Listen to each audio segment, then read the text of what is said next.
live from Hanza Cafe.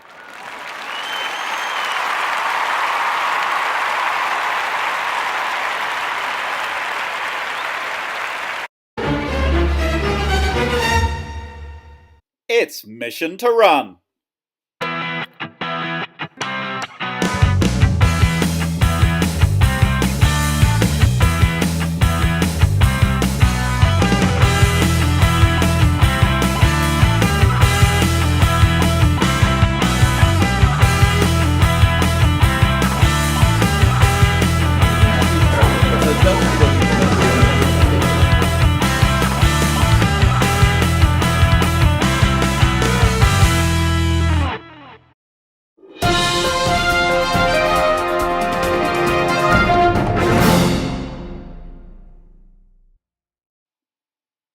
Mission to Run, brought to you by Ada Plus, quality silver jewellery from ToRun, Hanza Trade, community crowdfunding, and the University of Games Universitet gear.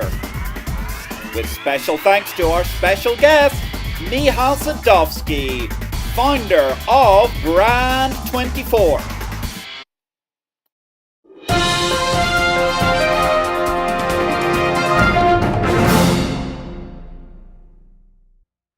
Hello, Michal.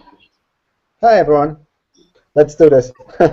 Michal, tell us something about yourself. Brand 24, you're one of the most innovative people in Poland. First of all, this is the best conference I have ever had because I'm in my bed. I wear literally no pants at the moment because I had an accident some time ago and my leg is broken.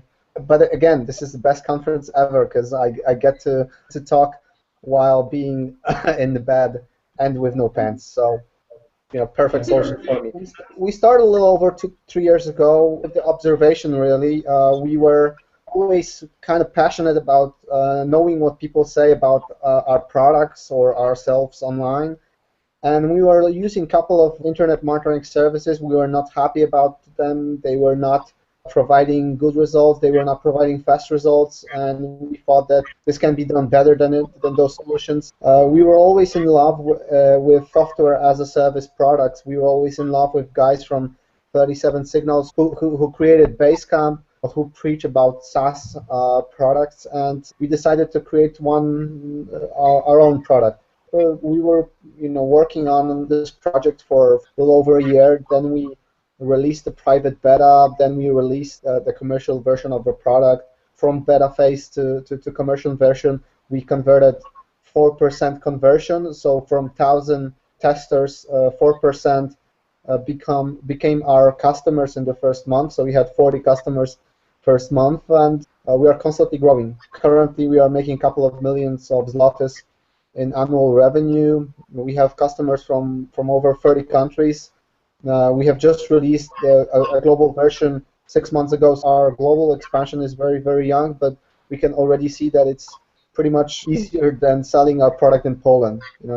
We get to sign customers from Jamaica, Saudi Arabia, Costa Rica, Israel, Malaysia. Even though I never been in those places. Well, I've been in Israel once, but again, it's fairly easy or easier to sell your product outside Poland than it is from Poland, at least from our experience. So now I strongly recommend going global from the scratch. What is the key to your success? Because there is many companies that are doing exactly or more or less the same product they are providing. Sure. So I think that there are a couple of things that made us successful. The first was we had a better product than the others, especially 3 years ago. Now it's harder to get it because everyone is catching up with our product. But 3 years ago we introduced new product which was way better than all the solutions out there. And this shows you that it's not always about having this totally different approach, totally different service, unlike anything you've ever seen all over the web. Sometimes it's just solving the same old problem a bit better than competitors. So this was one of the keys of our success. Another would be our marketing. We had a different approach. We invested a lot into education. I pretty much went to all the conferences as a speaker, and I pitched and I preached about using monitoring as one of the most basic solutions that every company needs. We also talked benefits. We talked appliances rather than features, so people started to understand why they need monitoring, and yeah, and that was pretty much it. And I think that we are somewhat different than all the other competitors in terms of our marketing. So we stand out in the crowd. We try to surprise our potential customers with our videos, with our silly photos or whatever. I guess what's most important, we stand out in the crowd in terms of communicating our product to the market. How do you provide the extra value to customers overseas when they're in faraway places of which you know little and maybe have never visited, as you say, like Saudi Arabia, Jamaica, and so on? Sure. So the beauty of the current state of the industry is that you can pretty much strongly attend to your customers remotely. There's so many tools that can be used to help your customers. Everyone, an example in the US, the people are very accustomed to teleconference since it's very far from one coast to another. In Poland, people are not so much used to this form of contact, so there's a lot of meetings, handshakes, etc. But outside Poland, people are using Hangout or Skype for a meeting. Again, there are plenty of new technologies, new tools that enable you to attend to your customers in a scalable, automated way. One of the major and most popular tools lately is intercom. This is somewhat marketing automation, but also something like live chat. So you can literally contact your customers, and you can pick up the customers on your website, and you can reach out to them. You can offer help. You can pick up the customers that are somewhat slipping away from your sales tunnel or from your tool or are churning out in some way, and you can pull them back to your tool. I believe in the advantage through technology. I think we are one of the technologies that create advantage to the companies that use monitoring, but there's plenty of other tools out there that can do the same. For example, live chat was one of the key reasons we were super close to our customers when we launched the product in Poland. Every time someone visited our website or a customer was logging into the dashboard, we were only one click away from anonymous contact with our representative. And there's really tons of tools out there. The marketing tools, customer service tools, onboarding tools. So there's literally hundreds of ways to improve communication with your customer and hundreds of ways to make your customer's life easier. I'm so happy we live in the days where you can just implement those tools and provide really great customer experience regardless if you are from Silicon Valley or Wrocław or ToRun. Well, I wanted to ask about your approach towards customers. Yes, in all startups or in all companies, it starts with CEO or a founder doing all the heavy lifting, so doing really basic jobs like answering emails for people who were unable to log in to remind their password or whatever. Even though we have 30 people at the moment, I still do those things from time to time. I still respond to majority of mentions about Brand24 online. If I don't, I will become disconnected from the reality, disconnected from the customers, from what they need, what they have problems with. So even though we have people responsible for each division, and I'm currently more thinking about the strategy of the company, I still try to engage in all those basic efforts. My first paid job that got me through my studies, I was a chef in Pizza Hut in the United Kingdom. There was a rule there that the restaurant manager had to have one shift as a waiter every month and one shift as a chef. So the manager is not disconnected from the reality in the field. I try to do the same. The other question I have for you is because this has been a bit of a struggle here in ToRun. And you mentioned that the way to start and the way to communicate your startup out to the community, to people, is by pitching.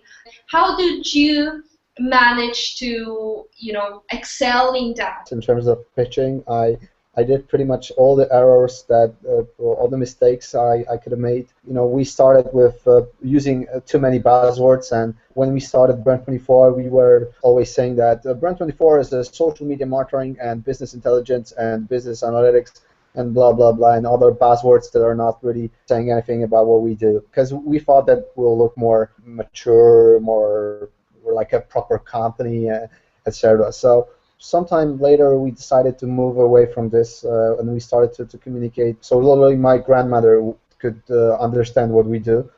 And I think that this is one of the keys, using a simple language, losing all the buzzwords.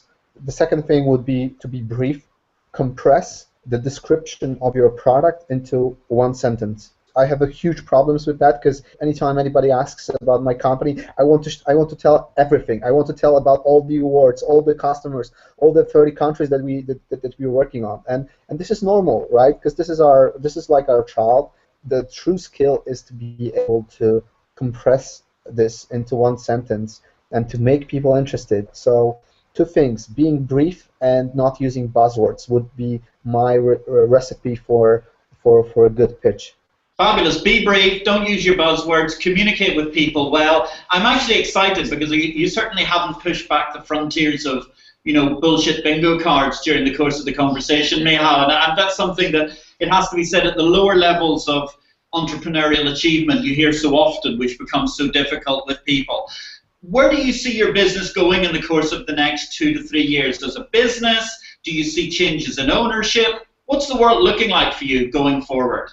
So the master plan is to become one of the leading providers of monitoring service globally. This was pretty much the same story with our Polish expansion. So when we entered the Polish market, people who were experts in internet industry in Poland were saying that there's no way it's going to work, that there's plenty of competitors, they're making good money, it's not trendy anymore, there's not much more space for another player, and we proved them wrong. So this is one of the major problems of Polish entrepreneurs. We don't believe in ourselves. If I ask any one of you guys in the audience what's the definition of a success for you, you'll probably say, so I could have a regular salary, independence, or whatever.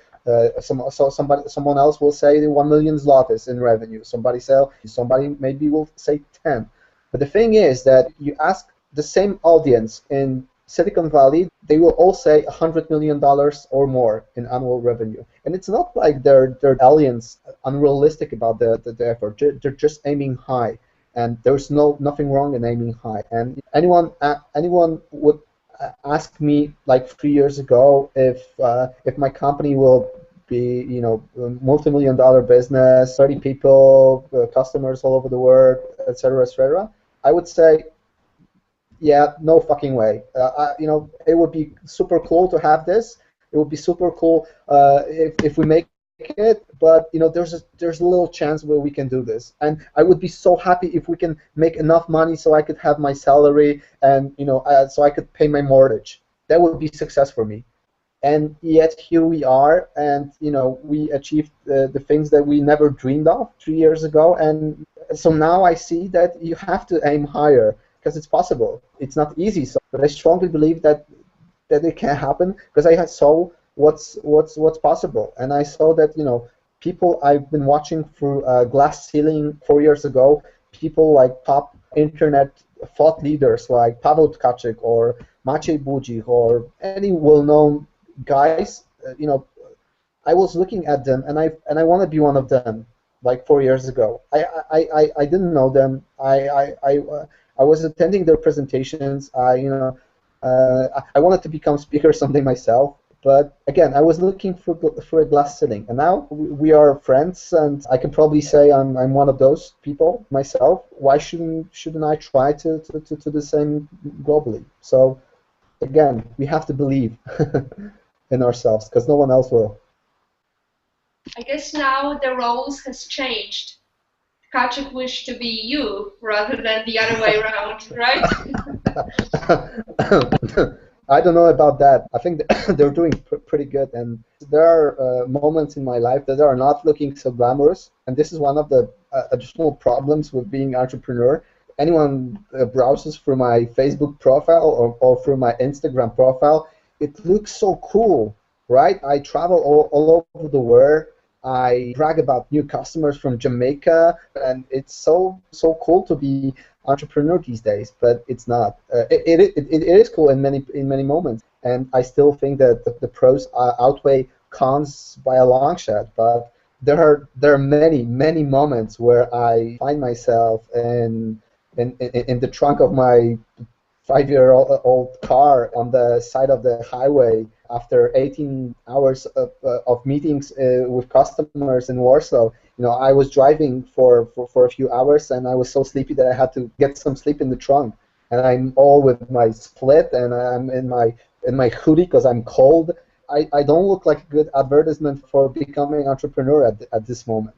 And there's plenty of moments like that. Plenty of moments where you are trying to relax with your family, and it's I know 11 p.m. and there's a customer from again Jamaica or whatever or Indonesia calling because it's a business hours there, and you have to take the call, right? So it's hard, that the majority of entrepreneurs don't take any dollar for the first 12 months of working on their products. First year is a struggle. There's little money. There's a lot of work, like 80 hours a week. You just have to go through this, and if you're persistent enough. I think it's fascinating to hear how far you've come, and indeed the fact that you still end up sleeping in the car on occasion, as we, I think, have all done at some point in time because of the great struggle of trying to reach with so many customers. It's absolutely fascinating. Michal, I'm going to give you one last opportunity. You've got 30 seconds to speak to our audience in ToRun. I'm not going to poll them this evening, but I have a faint suspicion that while some of them think they're successful, there are a few who might be suffering that slight Polish lack of confidence. We're trying to imbue them as best we possibly can. What would you like to say to our audience in 30 seconds that will make them try to emulate your incredible success so far? I would really recommend that you guys don't try to emulate my success, but go farther. Even though we're doing pretty good, there are plenty of companies who are doing far better, and this should be ultimate motivator for you guys. The companies like LiveChat, who are making tens of millions of dollars in annual revenue. Companies like CD Projekt, who sold like millions of copies of the Witcher game all over the world. Those are all Polish companies. So it's like Ducky Deck, the Polish mobile game studio, who has their advertisements on Times Square. Just believe in yourself, because there's plenty of Polish companies who are already doing this. So there's plenty of examples, and there's literally no obstacles why you shouldn't be one of them.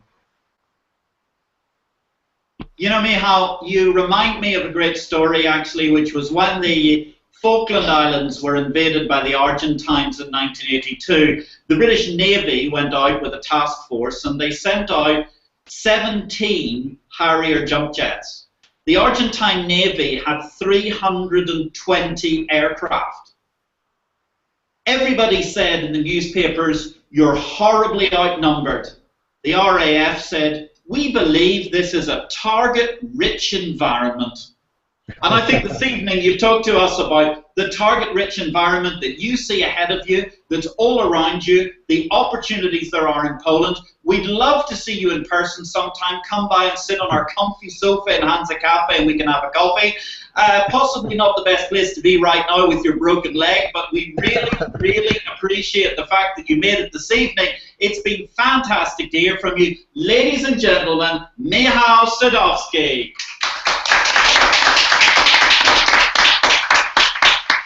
Before you go away, are there questions from the audience, please? How long have you been running the company for, if I may ask? We started developing the product in the mid-2010. We have launched a private beta in mid-2011, and the commercial launch was in October 2011. Would you say that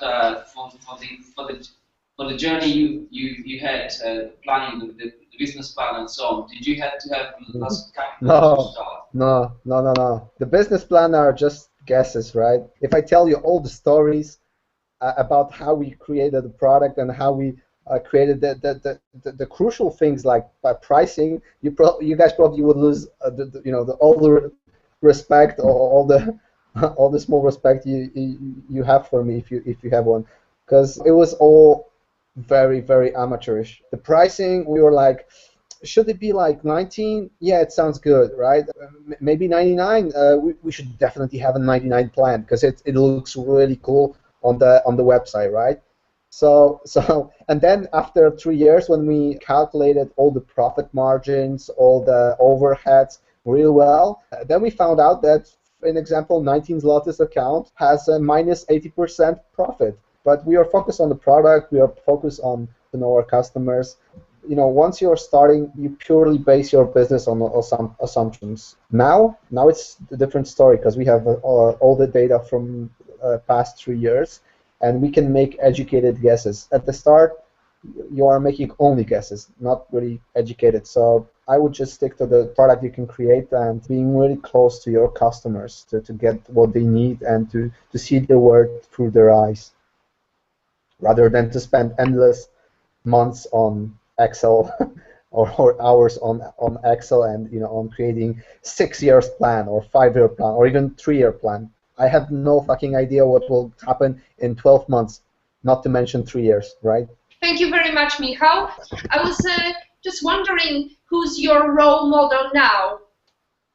Right. So a chance to say I'm honored for you guys to have me, and I'm sorry I couldn't be there in person. I'll definitely visit the place because I have a lot of friends there, a lot of people who helped us, who I can call like brand ambassadors or just friends of Brand24 and myself. So I'll definitely come. And again, I'm super grateful for you guys to have me. And for the great questions, because all my presentations are pretty much the same for past 6 months, but through your questions, I was able to touch the parts of my life that I've never thought about for a longer time. But going back to your question, my idols at the moment are guys like Elon Musk, so the founder of Tesla, David Heinemeier Hansson, the founder of Basecamp. He was always one of my idols. Gary Vaynerchuk, a popular social media expert, also book author, entrepreneur, etc. So those 3 people would be on the top of my list. Once again, Michal Sadowski, it's been a pleasure. Thank you.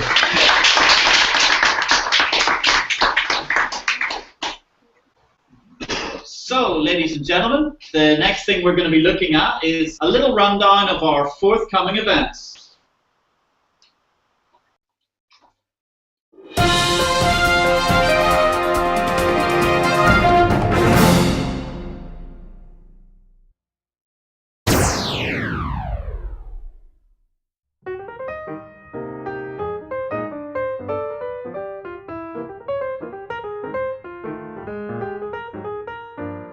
Looking to kickstart your business plan or indeed help your existing business? Then the Mission to Run Business Clinic, our unique methodology, is back April the 18th at Hanza Cafe. You can register now online, missiontorun.org. Join us. We're going to have half a dozen fantastic international mentors who will be there to help kickstart your plan, give your new business a lift, or generally answer your questions on how you can make a better, more profitable business. Join us April 18th, Hanza Cafe.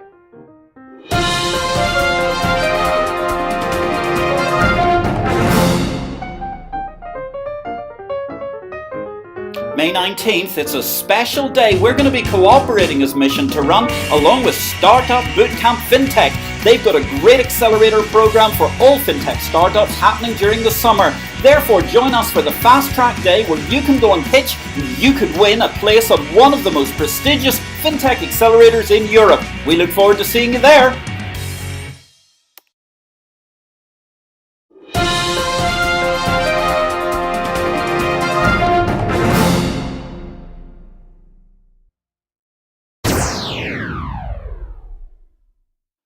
Next mission, we're welcoming Dermot Corr, founder of Tech Saturday's all-round Irish tech guru. Be there April 22nd, 1800 hours, Hanza Cafe.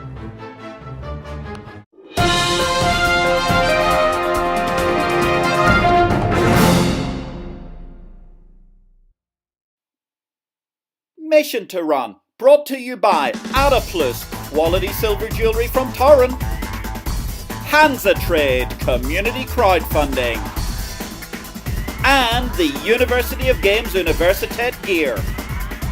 With special thanks to our special guest, Michal Sadowski, founder of Brand 24.